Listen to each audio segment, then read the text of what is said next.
આ રુદ્રદૂત પુરોહિતને તો હું ધૂળ ચટાડીને જ રહીશ, એ પણ એ જગ્યાએ જે મારા પગ કોઈ દિવસ નથી નમ્યા અને ના આજે નમશે.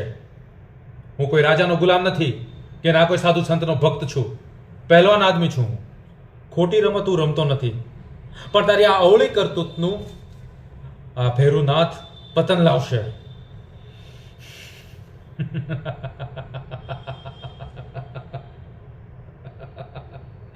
રુદ્રદૂત પુરોહિત, તને શું લાગ્યું કે હું ગામ છોડીને ચાલ્યો ગયો તો હું પાછો નહીં આવું એમ? ભાળ ગમે એટલી જૂની થઈ જતી હોય પણ એ તીક્ષ્ણ અને જીવંત જ રહે છે હંમેશા. આ વસ્તુ તું યાદ રાખજે. તે અને તારા મિત્રોએ મળીને જે ગામ વચ્ચે મારું અપમાન કર્યું છે, મારું માથું નીચે નમાવ્યું છે, પણ હું તો ખંડેરમાં આવગેલું વૃક્ષ છું, જેની મૂળ ના તો કોઈ દિવસ તૂટે, ના તો જેની તબિયત કોઈ દિવસ વળે.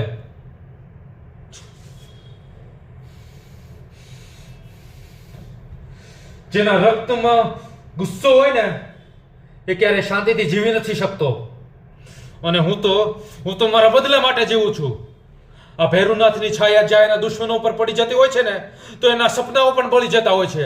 અને તને શું લાગ્યું તું પુરોહિત છે એટલે હું તને અહીંયાથી જવા દઈશ એમ? તે મારું અપમાન કરીને બહુ જ મોટી ભૂલ કરી નાખી છે અને હું મારા અપમાનનો બદલો તારી સાથે લઈને જ રહીશ. રુદ્રદૂત પુરોહિત!